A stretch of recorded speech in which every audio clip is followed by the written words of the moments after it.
नमस्ते, जय हिंद दोस्तों। विस्तार से देख रहे हैं आप और विस्तार से में आज हम आपको बताएंगे एक चीनी कबाड़ हेलीकॉप्टर की जिसने जान ले ली एक रक्षा मंत्री की, इसके अलावा कुछ और मंत्रियों की और कुछ अहम सदस्यों की। दरअसल यह घटना घटित हुई है घाना में, जो घाना भारत का बहुत अच्छा दोस्त रहा है। हाल में पीएम नरेंद्र मोदी इस देश के दौरे पर भी गए थे और घाना की संसद को भी संबोधित किया था। लेकिन घाना के साथ जिस तरह से यह हादसा पेश आया है 6 अगस्त को, वो बहुत हृदय विदारक घटना है। तो सबसे पहले आपको खबर बताएंगे, फिर बताएंगे कि क्या है वो कबाड़ हेलीकॉप्टर जिसने जान ले ली घाना के रक्षा मंत्री की और किस तरह की उस पर खामियां पहले से रिपोर्ट होती रही हैं। तो खबर यह है कि 6 अगस्त को घाना में एक हेलीकॉप्टर दुर्घटनाग्रस्त होता है। इसमें घाना के रक्षा मंत्री एडवर्ड ओमेन बोआमा, पर्यावरण मंत्री इब्राहिम मुर्तला मोहम्मद सहित 8 लोग सवार थे। यह हेलीकॉप्टर हरविंद Z9 है, जो एक सैन्य यूटिलिटी हेलीकॉप्टर है। इसका इस्तेमाल सामान्य परिवहन, चिकित्सा, निकासी और दूसरे सैन्य कार्यों के लिए किया जाता है। यह हेलीकॉप्टर राजधानी आगरा से ओबू आसी की ओर जा रहा था और जिस क्षेत्र में ये जा रहा था वहां लगातार अवैध खनन का विरोध हो रहा है और सरकार भी इसी तरह के अवैध खनन के समर्थन में वहां जा रही थी।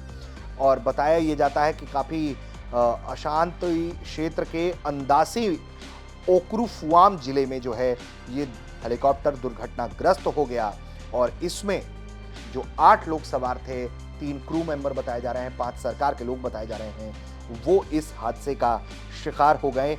ये घाना की वायुसेना के द्वारा इसे संचालित किया जा रहा था, लेकिन जिस तरह से ये हादसा हुआ वो वाकई में हृदय विदारक है।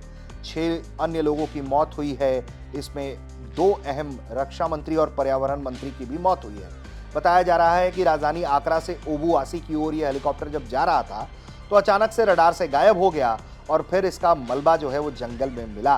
तकनीकी खराबी और खराब मौसम को संभावित कारण बताया गया है, लेकिन अभी तक कोई अंतिम निष्कर्ष नहीं निकला है। अब बात करते हैं घटना के बाद की कि ये हेलीकॉप्टर चीज क्या है। दरअसल ये एक चीनी मॉडल हेलीकॉप्टर है। हरविंद Z9 जो है ये आम बताया जाता है कि ये फ्रांसीसी यूरोकॉप्टर AS365 डूफिन का लाइसेंस निर्मित संस्करण है। इसका इस्तेमाल मुख्य रूप से, जैसा कि हमने आपको बताया, कि सैन्य और नागरिक उद्देश्य जैसे परिवहन, खोज बचाव और चिकित्सा निकासी के लिए किया जाता है।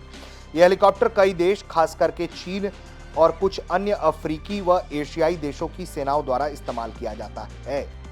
Z9 से संबंधित जो हादसे हैं वो बताते हैं कि किस तरह से ये काफ़ी चुनौतीपूर्ण रहा है मामला। और जो Z9 है, इसी के एक संस्करण का इस्तेमाल जो है पाकिस्तान भी करता है। पाकिस्तान में Z9EC के नाम से इसका इस्तेमाल किया जाता है। इसका इस्तेमाल पाकिस्तानी सेना करती है और खासकर नौसेना जो इस्तेमाल करती है 9EC, जो एंटी सबमरीन वॉरफेयर वेरिएंट के लिए इस्तेमाल होता है। उसमें इसने कई तकनीकी समस्याएं पहले पाई गई हैं जो छोटी मोटी मीडिया रिपोर्ट्स के जरिए सामने आती रही हैं। खास करके बताया गया है कि rotor blade, tail rotor, brake distribution valve में खराबी रही है। 2018 और 2019 में लैंडिंग के दौरान टायर फटने की घटनाएं भी दर्ज हुई जो ब्रेक सिस्टम की खराबी से जुड़ी थी। हालांकि इन समस्याओं से कोई बड़ा हादसा होने की कोई स्पष्ट तारीख सामने नहीं आई है, लेकिन ये तकनीकी खामियां उड़ान सुरक्षा को प्रभावित करती हैं, हादसों का जोखिम बढ़ाती हैं। बताया जा रहा है कि Z9 हेलीकॉप्टर का इस्तेमाल चीन की पीपल लिबरेशन आर्मी और दूसरे देश जैसे घाना, पाकिस्तान और कुछ और अफ्रीकी देशों द्वारा किया जाता है। सैन्य हादसों की जानकारी के रूप में विशेष रूप से चीन में सार्वजनिक रूप से कम ही उपलब्ध डेटा होता है और जो आम मीडिया रिपोर्ट्स है उसमें चीन में इस तरह का कोई हादसा पेश आया है ये कभी प्रकाशित हुआ नहीं है। लेकिन जैसे केन्या, जाम्बिया और नामीबिया में भी Z9 का इस्तेमाल होता है, लेकिन इनके साथ हुए हादसों का कोई खास सार्वजनिक उल्लेख वहां नहीं है। Z9 हेलीकॉप्टर में कई तकनीकी खामियों की बात होती रही है, जैसा कि हमने बताया, रोटर और टेल रोटर में समस्याएं रही हैं। नौसेना को खासकर इसकी समस्या का सामना करता रहना पड़ा है, जो पाकिस्तान में इसे ऑपरेट किया जाता है, जिसके कारण वहां पर इसकी उड़ान सीमा और मिशन जो है, अवधि जो है वो सीमित हो गई है। इसके अलावा हमने आपको बताया कि कैसे लैंडिंग गियर और ब्रेक सिस्टम में भी समस्याएं आई।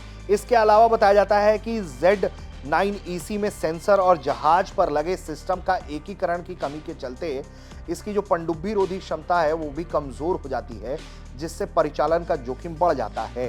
तो इस तरह के खराब हार्डवेयर जो है एक तरीके से चाइना इस तरह के हेलीकॉप्टर्स में लगाता है और दुनिया के देशों को देता है, सस्ते के नाम पर बेच देता है, होते कबाड़ हैं।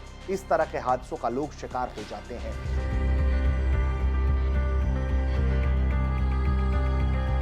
भारत की जो एम्बेसी है घाना में मौजूद, उसने दुख व्यक्त किया है, अपनी भावनाएं जो हैं वो शेयर की हैं घाना की सरकार से कि बहुत दुखद घड़ी है, भारत इस दुखद घड़ी में आपके साथ खड़ा है।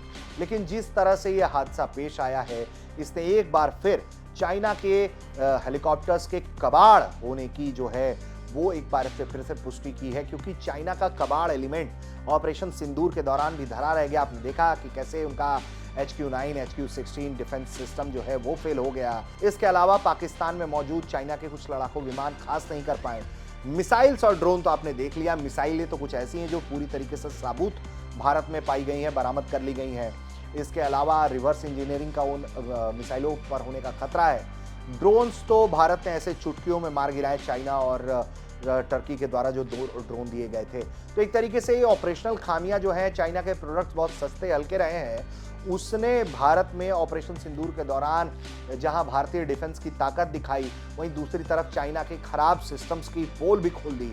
और अब फिर से हाल ही में, अब कुछ ही महीनों बाद जब घाना में यह हेलीकॉप्टर क्रैश हुआ है, तो फिर से चाइना के कबाड़ हेलीकॉप्टर्स की चर्चाएं जो हैं वो दुनिया में तेज है। चाइनीज इक्विपमेंट पर विश्वसनीयता नहीं है, ये एक बार फिर से देखने को मिल रहा है।